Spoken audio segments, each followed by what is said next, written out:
तो चलते हैं 75वें प्रश्न से अपना सॉल्व करने की कोशिश करते हैं। यहाँ तक हमने 72वें से प्रश्न से सॉल्व करने की कोशिश करते हैं, यहाँ तक हमने कर लिया था। तो स्टार्ट करते हैं, 72वां प्रश्न देखते हैं। कहता है कि सर्टेन रीजन का क्वेश्चन है। इसमें पहला कहता है कि बढ़ती आबादी का पेट भरने के लिए भारतीय कृषि में महत्वपूर्ण तकनीकी और संस्थागत सुधारों की आवश्यकता है। तो बिल्कुल सही है कि महत्वपूर्ण तकनीक यानी कि टेक्निक्स और संस्थागत सुधार यानी कि इंस्टीट्यूशनल्स रिफॉर्म की आवश्यकता यहाँ पर है। रीज़न कहता है कि significant number of farmers in many parts of India still rely on the monsoon rains and natural soil fertility for agriculture, क्योंकि भारत के कई हिस्सों में बड़ी संख्या में किसान अभी भी कृषि के लिए मानसूनी वर्षा और मिट्टी की प्राकृतिक उपलब्धता पर निर्भर है, प्राकृतिक उर्वरता पर निर्भर है। तो ये भी स्टेटमेंट करेक्ट है, लेकिन फिर से पढ़ के देखते हैं कि क्या एग्जैक्ट एक्सप्लेनेशन है या नहीं है। तो स्टेटमेंट फिर से पहला स्टेटमेंट पढ़ते हैं कि बढ़ती आबादी का पेट भरने के लिए भारतीय कृषि में महत्वपूर्ण तकनीकी और संस्थागत सुधारों की आवश्यकता है, क्योंकि भारत के कई हिस्सों में बड़ी संख्या में किसान अभी भी कृषि के लिए मानसूनी वर्षा और मिट्टी की प्राकृतिक उर्वरता पर निर्भर है। ठीक है, तो देखने से तो यही लग रहा है कि सही एक्सप्लेनेशन होना चाहिए। ठीक है, जहाँ तक लगता है, लेकिन यहाँ पर बढ़ती आबादी की बात की है पहले स्टेटमेंट में, और दूसरे स्टेटमेंट में केवल कृषि के लिए बात किया है। ठीक है, भारत के कृषि क्षेत्रों के बारे में कैसी उर्वरता है मिट्टी की और मानसूनी वर्षा, यानी कि बढ़ती आबादी के लिए और भी कुछ फैक्टर्स होंगे, तो शायद कि एक्सप्लेनेशन एग्जैक्टली से थोड़ा डेविएट कर रहा है। ठीक है, डेविएट कर रहा है। ठीक है, तो देख लेते हैं आंसर। तो उस हिसाब से दोनों सही है, लेकिन करेक्ट एक्सप्लेनेशन नहीं है। जो चीज़ मैंने बोली है, एक बार एक्चुअली और वीडियो रिकॉर्ड किया था लेकिन वो ख़राब हो गया। तो देखिए यहाँ पर बात ये कर रहा है, एक बार ये कृषि सुधार की बात करता है बढ़ती आबादी के लिए, और दूसरी बात कहता है कि यहाँ पे जो सिंचाई के साधन ऐसे हैं और प्राकृतिक उर्वरता पर लोग निर्भर करते हैं। तो बढ़ती आबादी से इसका कोई एग्जैक्टली लेना देना नहीं है। ठीक है, चलिए अगला कहता है कि कौन सा राज्य चूना पत्थर, जिप्सम, नमक और जस्ता के भंडारण के लिए है। तो डायरेक्टली आंसर जान जाइए, राजस्थान है वो राज्य। याद कर लीजिए ये क्वेश्चन, 73 नंबर क्वेश्चन। ठीक है, तो कहाँ कहाँ पर जिप्सम, चूना पत्थर, नमक, जस्ता के भंडार हैं। तो जोधपुर, नागौर, बीकानेर की तृतीयक मिट्टी और शैलों में पाए जाते हैं। चलिए अगला प्रश्न देखते हैं कि 1/4 of the sum of the odd numbers greater than 14 but less than 50 is square of. 14 से बड़ा और 50 से छोटा विषम संख्याओं का योग का 1/4 वर्ग है। मतलब किस संख्या का वर्ग है। 1/4 के बाद कॉमा लगे अगर तो वर्ग है, ज़्यादा क्लियर होगा। चलिए देख लेते हैं। कहता है 14 से बड़ा यानी कि नंबर शुरू होगा 15 से, और 50 से छोटा यानी कि नंबर समाप्त होगा 49 पर। सबके बीच में कितने का गैप रहेगा, तो 2 का गैप रहेगा, यानी कि 15 के बाद 17 आएगा, 17 के बाद 19 आएगा, इसी तरह 47 के बाद 49 आएगा। ठीक है, इसके लिए AP यानी कि अर्थमेटिक प्रोग्रेशन जो है इसकी सीरीज आती है, AP बोलते हैं इसको। इसकी सीरीज ये आती है n/2 यानी कि पदों की संख्या भागा 2, A यानी कि पहला पद, L यानी कि अंतिम पद, इससे आपका निकल जाएगा कितना सम है यानी कि कितना अंकों का जोड़ है। तो आइए देखते हैं कि कैसे लगा है। पदों की संख्या कितनी है, तो आपको हाथ पे गिनना पड़ेगा कि 15, 17, 19 ऐसे करके 18 पद आप गिनोगे, 49 तक पहुँचेगा। ठीक है, तो पदों की संख्या हो गई 18/2। ठीक, क्यों, क्योंकि n/2 यानी कि 18/2, 15 हो गया पहला पद और 49 हो गया दूसरा पद। उस हिसाब से देखने से तो यही लग रहा है। उसके बाद आपका मल्टीप्लाई हुआ तो आया 576। यहाँ पर कहता है कि 14 से बड़ा होना चाहिए और 50 से छोटा, और विषम संख्याओं के योग का 1/4। अब इसका हमें 1/4 करना है, तो इसको काटेंगे तो आ जाएगा 144 बच्चों। ठीक है, तो जब ये आ गया मेरे बच्चों 144, तो फिर कहता है ये किसका स्क्वायर है। ये किसका स्क्वायर है, तो आपको पता चला ये 12 का स्क्वायर है। 12 × 12 या 12 × 12 144। ऑप्शन में हमें कहीं 12 नहीं दिख रहा है, इसलिए हम इसको स्किप कर देंगे। चलिए अगला प्रश्न है। कहता है कि गाजा पट्टी के संदर्भ में 2 कथन दिए हैं, तो आपको बताना है कि कौन सा कथन सही होगा। पहला इसमें स्टेटमेंट है कि it is bordered by Egypt, यानी कि ये घिरा हुआ है मिस्र की सीमा से। तो यहाँ पर एक छोटा सा मैप मैंने बनाया है, तो आप देख रहे हो कि ये जो हिस्सा है दूसरे कलर से मैं दिखा रहा हूँ, ये गाजा पट्टी है। ठीक है, गाजा स्ट्रिप इंग्लिश में बोलते हैं, और जस्ट ये सटा हुआ है, ये पूरा इधर का पोर्शन जो है, ठीक है, यहाँ से ऐसे, ये इजिप्ट है यानी कि मिस्र जिसको हम लोग बोलते हैं, ये है। ठीक है, तो बिल्कुल सटा हुआ है, यानी कि पहला statement is correct. And the second statement given is it is bordered by Israel, यानी कि ये बॉर्डर बनाता है, इसकी सीमा इजराइल से लगती है। तो बिल्कुल सही है, ये जो पूरा पोर्शन है जो मैं ब्लू कलर से मार्क कर रहा हूँ, ठीक है, ये पूरा का पूरा इजराइल है और आपको पता है इजराइल से लगती है। इधर आपका ऊंचा क्षेत्र पड़ता है, इसको गोलन हाइट्स बोलते हैं। तो ये पूरा का पूरा इजराइल से लगता है, तो ये भी स्टेटमेंट बिल्कुल करेक्ट है। So the both the statement that has been given is correct. Okay, so the option C will be the correct answer, that both 1 and 2 is correct. ठीक है, आशा करता हूं कि आपको अच्छे से समझ में आया होगा। एक बार एक्सप्लेनेशन पढ़ लेते हैं कि गाजा पट्टी इजराइल के दक्षिण पश्चिम में स्थित है। जैसा कि मैंने बताया कि अगर ये इजराइल होगा तो इसके दक्षिण पश्चिम में स्थित है। फोटो में भी आप देख सकते हैं दक्षिण पश्चिम का इलाका है। 6 से 10 किलोमीटर चौड़ा है और 45 किलोमीटर लंबा क्षेत्र है। इसके 3 ओर इजराइल का नियंत्रण है और दक्षिण में कौन है? मिस्र है। हालांकि भू क्षेत्र के 2 तरफ इजराइल की सीमा है तथा पश्चिम की सीमा भूमध्य सागर से लगी है, जिसका नियंत्रण इजराइल द्वारा किया जाता है। इसका दूसरा प्रमुख शहर दक्षिण की तरफ राफा है, जो कि मिस्र की सीमा से लगा है। वर्ष 1967 में 6 दिवसीय युद्ध के परिणामस्वरूप इजराइल ने गाजा पर अधिकार कर लिया और इन क्षेत्रों पर अपना सैन्य कब्जा शुरू कर दिया। तो आपको एक शहर का नाम पता चला जिसका नाम है राफा। अगर आपने इजराइल पैलेस्तीन के वॉर का कुछ घटनाएं सुनी होंगी तो आपको दोस्तों ये पता चला होगा कि राफा एक बहुत महत्वपूर्ण शहर था। ठीक है, बाकी कहता है कि 1967 में युद्ध हुआ और उसके बाद से। अगला प्रश्न देखते हैं। अगला प्रश्न है उत्तर प्रदेश के वैश्विक निवेश शिखर सम्मेलन के लिए। तो शिखर सम्मेलन जो हुआ था वैश्विक निवेश का, यानी कि investment summit that has been held with the name or with the reference Uttar Pradesh Global Investor Summit 2023 has been held in Lucknow. So statement 1 is correct. The statement 2 says that the summit was inaugurated by President of India. So this statement is wrong because the summit which is known as Uttar Pradesh Global Investor Summit was inaugurated by Pradhan Mantri Narendra Modi. Okay, so this has been held in 10th of February 10 to 12th of February 2023। तो यहाँ पर बहुत सारे लोगों ने इसमें भाग लिया था। से उद्योग जगत के जो प्रतिनिधि थे, रिप्रेजेंटेटिव ऑफ कमर्शियल सेक्टर या टेक्नोलॉजिकल सेक्टर, शिक्षाविद, थिंक टैंक और दुनिया भर के नेता को एक मंच पर लाया जाना इसका उद्देश्य था। नेक्स्ट है कि which of the following district pairs means visitable places districts UPs correctly matched. The question has been asked कि क्या इसमें सही सुमेलित है। तो this type of question is sort of categorized as a tough question because it is not asking that which of the following is incorrectly matched. So there are 4 objective questions, 4 options, and you have to choose one incorrect. Okay, in that type of question what I have saying in example, but in this question the examiner is asking which one is correct, means 3 of the given options are incorrect, one option is correct and you have to answer the correct answer. So Devi Patan is Balrampur का मेला। ठीक है, तो देवी पाटन मंदिर ये बलरामपुर में है, तो first option is incorrect. Now we have 3 options and we have to choose one correct.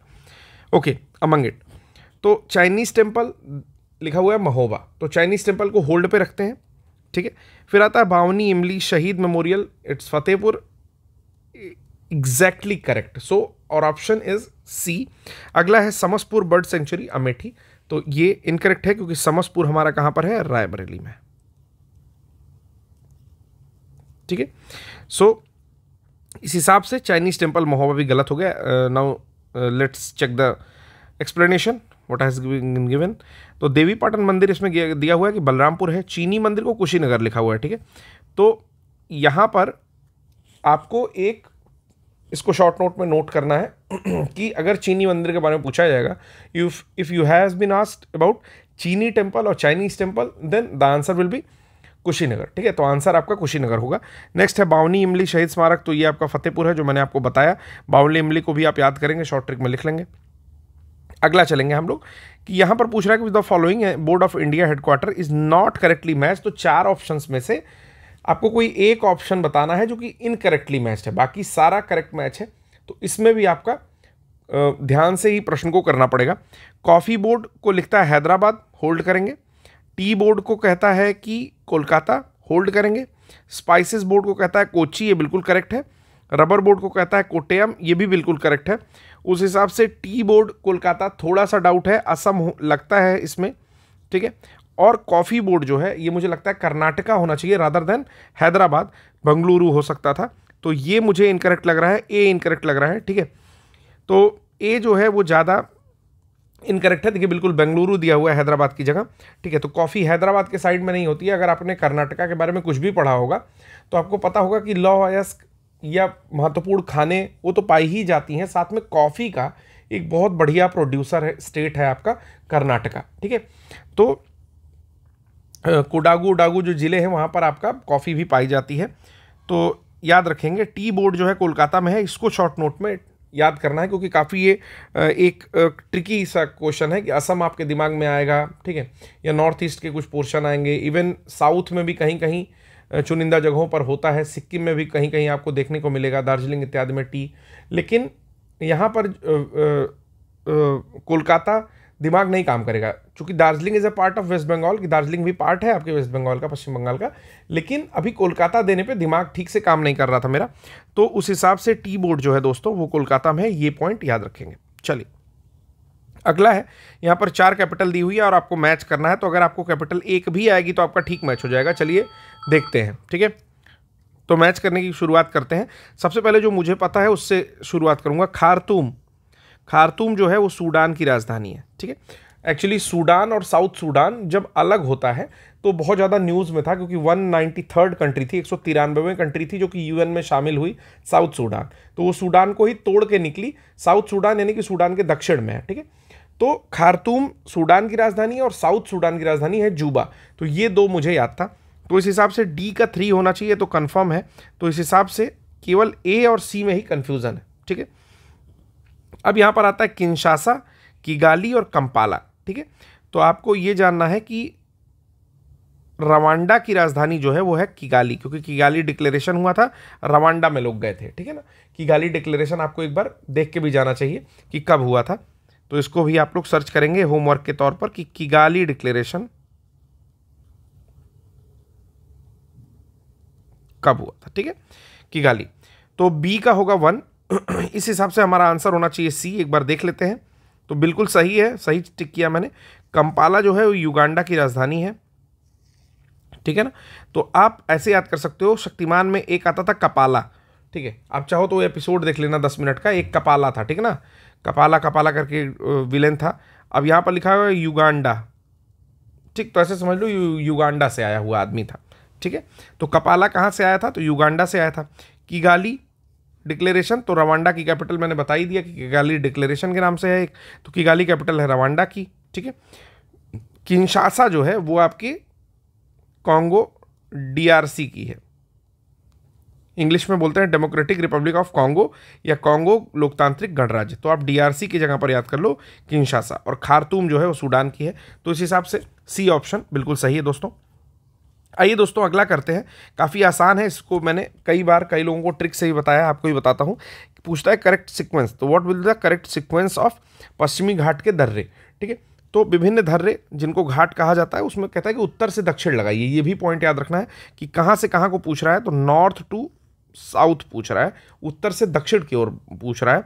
तो ये मैंने याद कराया था टीबी पे, किस पे, टीबी पे। जैसे टीबी पे कोई चीज़ रखी है, आज के समय में तो टीबी लटकती है, पहले के समय में मतलब आज के 10 साल, लगभग 10-12 साल पहले वो बड़ी चौड़ी वाली टीवी रहती थी घर में, तो उसके ऊपर कोई सामान रखा जाता था, ठीक है। जैसे वॉच हुई, वॉच खोला आदमी ने, टीबी पे रख दिया, तो उसको टीबी पे करके याद कर लो। टीबी पे यानी कि थाल घाट, भोर घाट, पाल घाट। अब इसमें जो भी हो उसको टिक कर दो, थाल घाट, भोर घाट, पाल घाट, बी ऑप्शन टिक करिए और बिना सोचे आगे बढ़िए, ज़्यादा कुछ नहीं सोचना है। हाँ, सोचना क्या है, सड़क मार्ग की जब बात करेगा तो जो थाल घाट है वो सह्याद्री में स्थित है, दर्रा जो है मुंबई से नागपुर को जोड़ता है। भोर घाट में मुंबई पुणे को जोड़ता है और पाल घाट में आपका कालीकट, त्रिचूर और कोयम्बटूर को जोड़ता है, ठीक है। तो अगले क्वेश्चन पर देखते हैं। अगला क्वेश्चन कहता है कि यहाँ पर 4 गोल्ड मेडलिस्ट का नाम है और यहाँ पर गेम का नाम है, ठीक है। So here is the gold medalist name and here is the name of game. तो पहला है कि अन्नू रानी, दूसरा है पारुल चौधरी, तजिंदर सिंह तूर और पलक गुलिया। तो होता क्या है, देखिए जब भी आप कोई भी करंट अफेयर पढ़ें या कोई भी चीज़ें पढ़ रहे हैं तो ध्यान क्या देना है, तो तजेंद्र सिंह तूर जो है वो आपके भाला फेंक के हैं, तो उस हिसाब से सी का 2 होना चाहिए। सी का 2 कहीं नहीं है। तजेंद्र गोला फेंक, अच्छा गोला फेंक, भाला फेंक नहीं, अच्छा भाला फेंक अलग है, ये शॉर्ट पुट। सी का 4 होना चाहिए, सी का 4, ठीक है, ओके। और अनु रानी है भाला फेंक में। पारुल चौधरी 5000 मीटर दौड़, तो पता नहीं था ये। पलक गुलिया 10 मीटर एयर पिस्टल, तो इसको याद कर लेंगे। और अब जब भी न्यूज़ सुनेंगे तो याद रखेंगे कौन सा व्यक्ति है जो किस खेल से संबंधित है। अब तजेंद्र सिंह तूर मुझे आता केवल गोला फेंक का, बाकी अनु रानी भाला फेंकती हैं, याद रखना है। और पारुल चौधरी 5000 मीटर की दौड़ दौड़ती हैं। चलिए अगला है कि 25 लोग के एक समूह में 12 लोग फ्रेंच पढ़ते हैं, ठीक है, 15 लोग अंग्रेजी पढ़ते हैं, जबकि उनमें से 6 लोग इन दोनों को नहीं पढ़ते हैं। कितने लोग फ्रेंच और अंग्रेजी दोनों पढ़ते हैं? तो वेन डायग्राम से देख लेंगे। देखिए 25 लोगों का ग्रुप है, 12 लोग फ्रेंच पढ़ते हैं, ठीक है, और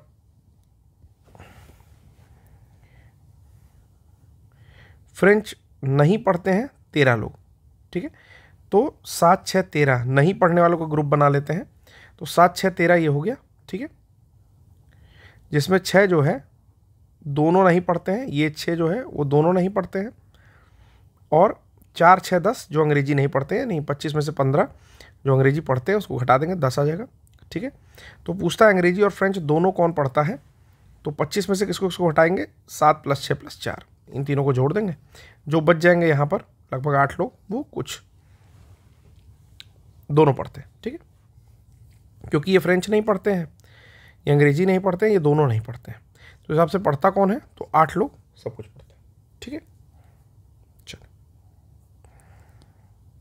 अगला आता है यहाँ पर कि सही सुमेलित बताना है। आंवला जो है प्रतापगढ़ का है, पक्का है। केला फाइबर जो है कुशीनगर का है। काला नमक चावल सिद्धार्थनगर का है। और औराई का देसी घी है, तो इसको याद कर लेंगे, ये मुझे नहीं पता था एग्जैक्टली। तो औराई जो है वो देसी घी से संबंधित है, यहाँ पर देसी घी होती है औराई में, ठीक। यहाँ पर भी एक बार देख लेंगे।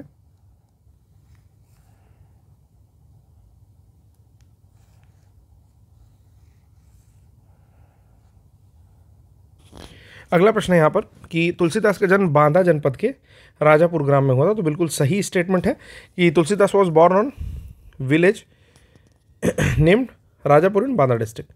His wives name was Gitavali, इनकी पत्नी का नाम गीतावली था, तो गलत है, रत्नावली था, ठीक है।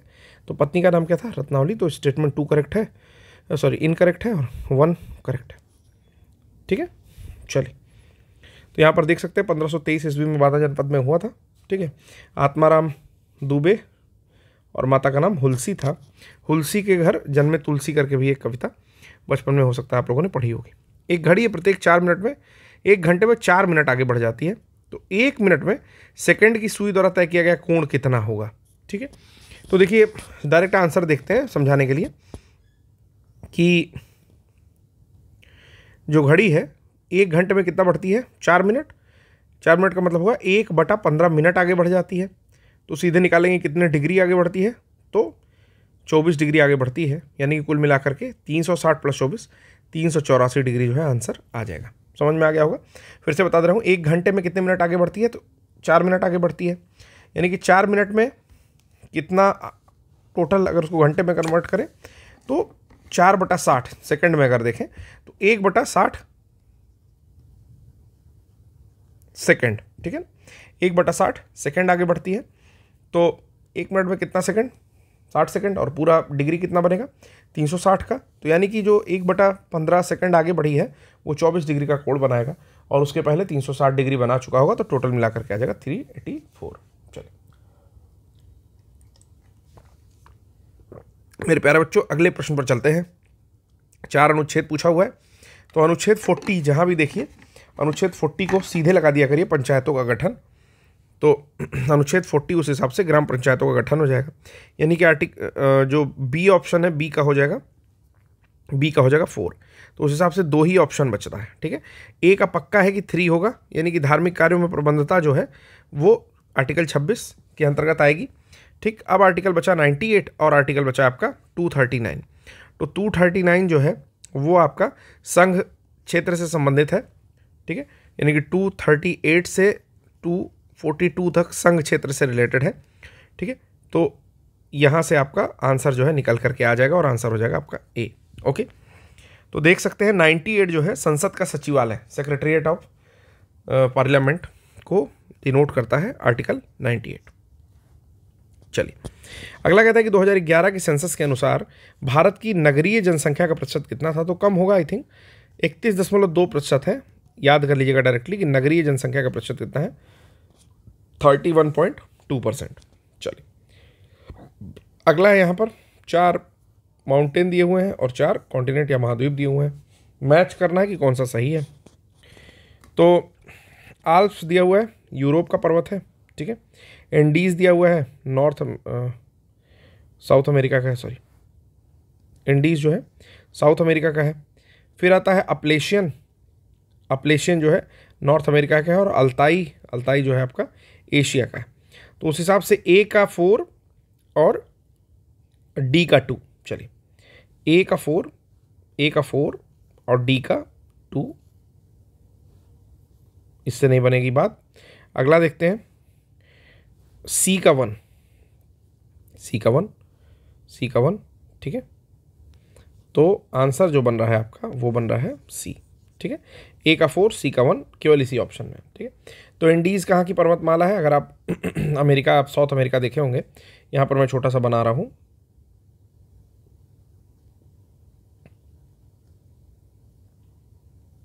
ठीक है, तो इंडीज़ जो है ऐसे पूरे ऐसे फैला हुआ है।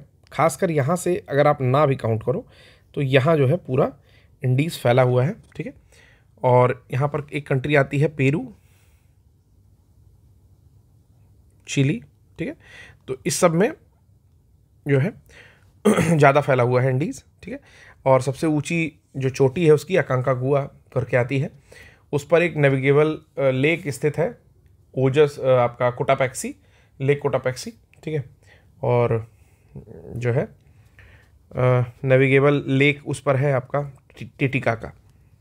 ठीक है, चलिए फिर अल्ताई जो है वो एशिया में पड़ता है, चाइना के आसपास में अल्ताई भूम।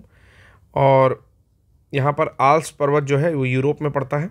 ठीक है, आल्प्स बेसिकली एशिया यूरोप की बाउंड्री बनाता है। और अपलेशियन जो है वो उत्तरी अमेरिका में पड़ता है। फिर कहता है कि कॉरपोरेशन को हम लोग प्रोकैट्रोस्नोई ऐसे लिखते हैं। तो सबसे अच्छा तरीका होता है कि दोनों और वर्ड्स लिख लीजिए, जैसे CORPOR। ठीक है, इस तरह लिख लेंगे। इधर लिख देंगे PROCT। ठीक है, अब यहाँ से ही आपका समझ में आ जाएगा कि R ऐसे ऊपर गया, O ऐसे गया, C ऐसे ऊपर गया और P इधर गया। ठीक है, सिमिलर इसी तरीके से जो अगला आपका जुडिशियल दिया हुआ है इसको भी मैच कर लेंगे कि J यहाँ आ जाएगा, जो आपका U है वो यहाँ आ जाएगा, D जो है यहाँ आ जाएगा और I जो है यहाँ आ जाएगा। तो IDUJ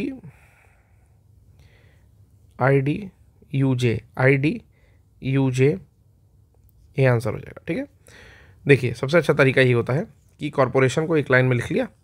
अब जिस तरह से आपको ठीक लगे उस तरह से इस क्वेश्चन को कर लीजिए। चलिए अगला आता है सेशन रीजन का कि बंगाल ब्रिटिश इंडिया सोसाइटी की स्थापना 1843 में हुई।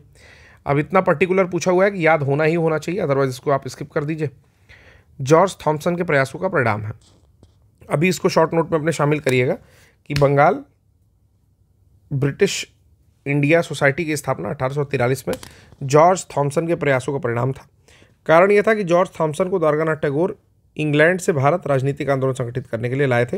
यानी कि द्वारकानाथ टैगोर यानी कि रविन्द्रनाथ टैगोर के जो पिताजी हैं उन्होंने लेकर के आए थे जॉर्ज थॉमसन को, या बुलाए थे क्या करने के लिए, तो राजनीतिक आंदोलन संगठित करने के लिए इंग्लैंड से इनको लेकर के आए थे। ठीक है, तो दोनों ही सही हो सकता है, बहुत डीप स्टेटमेंट है जिसके बारे में पता नहीं है, तो दोनों ही सही है और सही एक्सप्लेनेशन है। ठीक है, तो इसको डायरेक्टली नोट करिएगा, क्योंकि जब भी बहुत डेप्थ में स्टेटमेंट देता है, ठीक है, जिसमें सुना हुआ ना हो, यानी कि बिल्कुल नया प्रश्न लग रहा हो, अगर आपने पढ़ाई कर रखी है और फिर नया लग रहा हो, ऐसा नहीं कि पढ़ाई ही नहीं कर रखी है और फिर नया लग रहा हो। ठीक है, तो ऐसी स्थिति में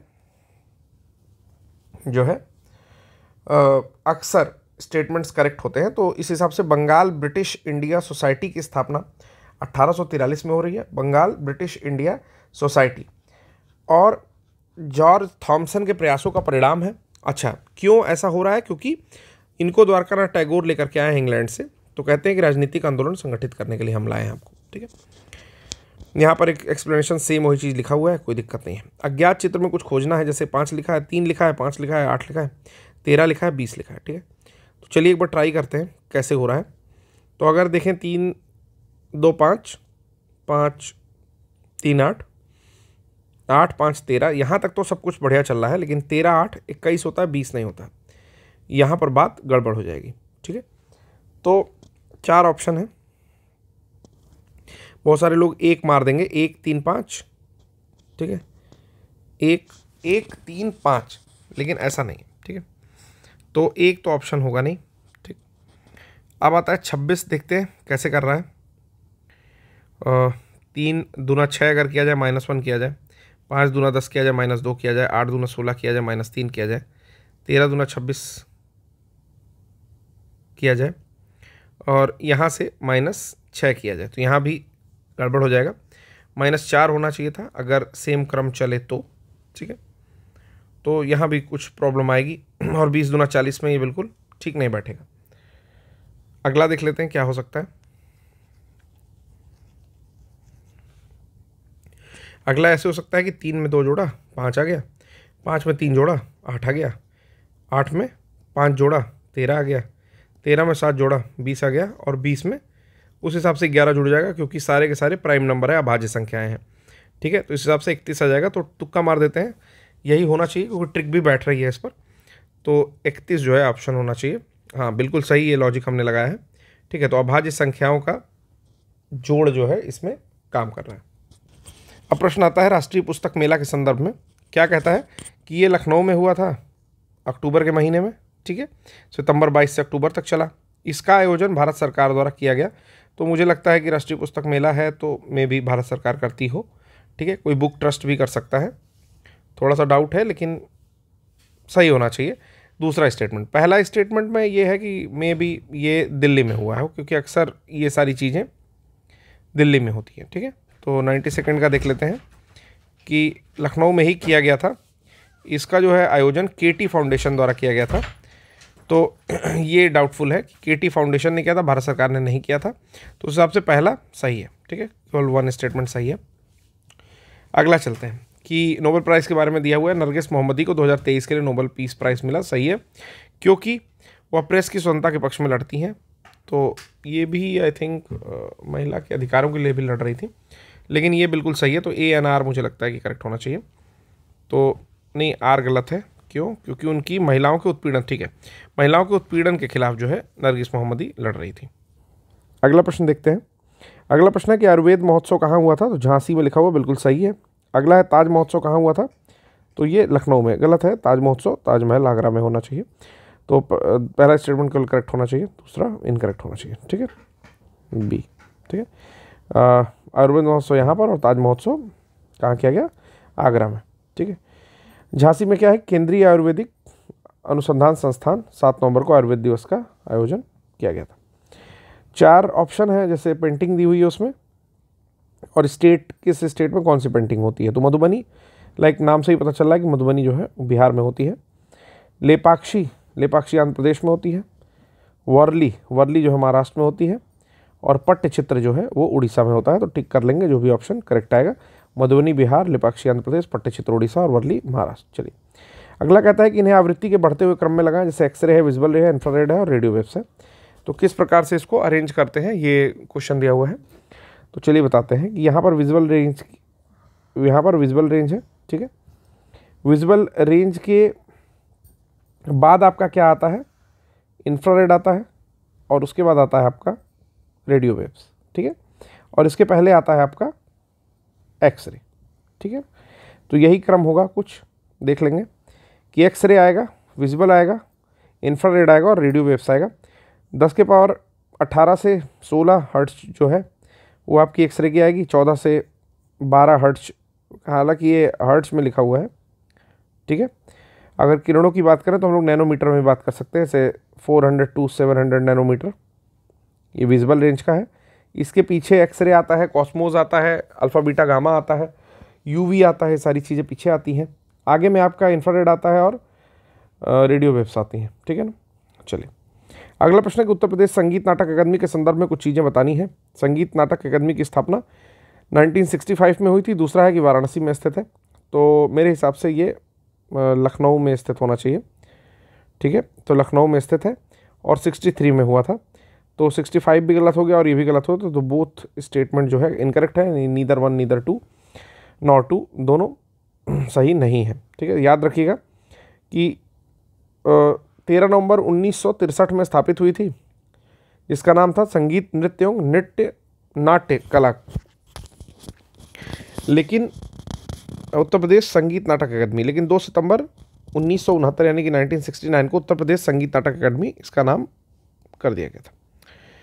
sugar industry initially located in Uttar Pradesh, के शुगर इंडस्ट्री सबसे पहले उत्तर प्रदेश में स्टार्ट हुआ, तो सही है, प्रतापगढ़ के आसपास जो है शुगर मिल स्टार्ट हुई होंगी। और फिर कहता है कि गन्ने की कम उपज, कम पेराई सत्र उद्योग की असंतोषजनक और स्थापना ने चीनी उत्पादन में समस्याएं जनित की हैं, तो ये भी स्टेटमेंट बिल्कुल सही लगता है। तो दोनों ही स्टेटमेंट बिल्कुल सही है कि 1903 में प्रतापपुर देवरिया में 1903 में भारत की पहली चीनी मिल स्थापित की गई थी और 1935 में गन्ना विकास विभाग की स्थापना हुई। फिर शुगर फैक्ट्रीज एक्ट आया, 1938 में लागू किया गया। गन्ने की कम उपज, कम पेराई सत्र था, असंतोषजनक और स्थापना थी यानी कि इंफ्रास्ट्रक्चर, तो उस हिसाब से चीनी उत्पादन की समस्याएं हुई। मेगापोलिस शब्द का प्रयोग सर्वप्रथम किसने किया था, ठीक है ना। मेगापोलिस, तो यहाँ पर 4 ऑप्शन है, जीन गॉटमैन, टेलर और डेविस। तो आई थिंक टेलर ने किया होगा, नहीं, जीन गॉटमैन ने किया है। डायरेक्टली याद कर लीजिए क्वेश्चन, जैसा है हूबहू इसको लिखिए और याद कर लीजिए। ये एक टिपिकल टाइप का क्वेश्चन है, टाइप ऑफ क्वेश्चन है जिसमें डायरेक्टली चीज़ों को हूबहू याद कर लेना। तो मेगापोलिस गॉटमैन, ठीक है ना, मेगापोलिस गॉटमैन, मेगा गॉट, ठीक है, ऐसे करके याद कर लीजिए। आइए अब अगला प्रश्न है यहाँ पर कि गुप्तकालीन प्रशासनिक विभाजन कैसे हुआ था। तो अब इसमें गुप्तकालीन प्रशासनिक विभाजन पूछा है, तो इससे रिलेटेड जैसे आप चोलकालीन पढ़ सकते हो, ठीक है ना, अन्य मौर्यकालीन पढ़ सकते हो, जो इंपॉर्टेंट है, ठीक है। इन सारी चीज़ों को कम से कम अब पढ़ लेना है इसके बाद से। तो यहाँ पर 4 चीज़ें जो थी वो था भुक्ति, विषय, वीथी, ग्राम। तो इसको BVVG से भी आप पढ़ सकते हो या BVG, ठीक है। जिनकी शादी हो गई उनके लिए BVG और जिनकी नहीं हुई है वो जान जाएंगे BVVG, ठीक है। तो भुक्ति, विषय, वीथी, ग्राम, ओके, ये करेक्ट क्रम है। ए ऑप्शन उस हिसाब से यहाँ पर करेक्ट हो जाता है। चलिए अगला क्वेश्चन है 101 कि भारत का राष्ट्रपति अनुसूचित क्षेत्रों को अधिसूचित कर सकता है। बिल्कुल सही है। अनुसूचित क्षेत्रों वाले राज्यों को जनजातीय सलाहकार परिषद का गठन करना आवश्यक होता है।